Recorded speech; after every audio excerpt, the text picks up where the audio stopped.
नहमदुहु व नुसल्ली व नुसल्लिमु अला रसूलिहिल करीम अम्मा बाद फ़अऊज़ु बिल्लाहि मिनश्शैतानिर्रजीम बिस्मिल्लाहिर्रहमानिर्रहीम अस्सलामु अलैकुम व रहमतुल्लाहि व बरकातुहू। आज हम सूरह बकरा की आयत नंबर 2 का शान नज़ूल पढ़ेंगे कि मेरे रब करीम ने कब इस आयत मुबारका को नाजिल फरमाया। सबक शुरू करने से पहले आपसे गुजारिश है कि मेरे चैनल को सब्सक्राइब कर लें और लाइक भी करें। मेरे साथ कुरान पाक का इल्म हासिल करें और इस पर फरमान पर अमल करें कि खैरुकुम मन तअल्लमल कुरान व अल्लमहू, कि तुम में से बेहतर वो है जो कुरान पाक का इल्म सीखे और दूसरों को सिखाए। और मेरे प्यारे मदनी आका सल्लल्लाहु अलैहि वसल्लम का फरमान है कि जो इल्म करते हुए मर जाए वो शहीद कहलाता है। एक और फरमान है मेरे आका सल्लल्लाहु अलैहि वसल्लम का कि तलबुल इल्म मिनल महदी इलल लहद, कि इल्म हासिल करो महद से लहद तक, मतलब इल्म हासिल करो गोद से झूले तक। यानी इल्म हासिल करने की कोई उम्र नहीं है। अल्लाह पाक हमें भी हमेशा इल्म का तालिब ही रखे, आमीन सुम्मा आमीन।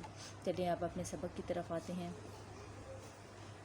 आयत नंबर 2, ज़ालिकल किताबु ला रैब फ़ीही, कि ये वो किताब है जिसमें कोई शक नहीं। इसके शान नज़ूल के बारे में पढ़ते हैं कि शान नज़ूल अल्लाह ताला ने अपने हबीब सल्लल्लाहु ताला अलैहि वसल्लम से एक ऐसी किताब नाजिल फरमाने का वादा फरमाया था जो ना पानी से धोकर मिटाई जा सके ना पुरानी हो।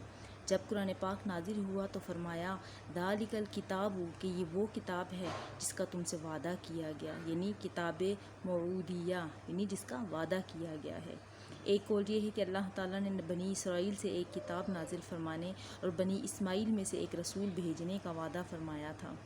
जब हुजूर सल्लल्लाहु अलैहि वसल्लम ने मदीना तैयबा को हिजरत फरमाई, जहाँ यहूदी बकसरत थे, बहुत ज़्यादा तादाद में थे, तो अलिफ लाम मीम ज़ालिकल किताबु नाजिल फरमा कर इस वादे को पूरा कर दिया और इस वादे के पूरे होने की ख़बर दी।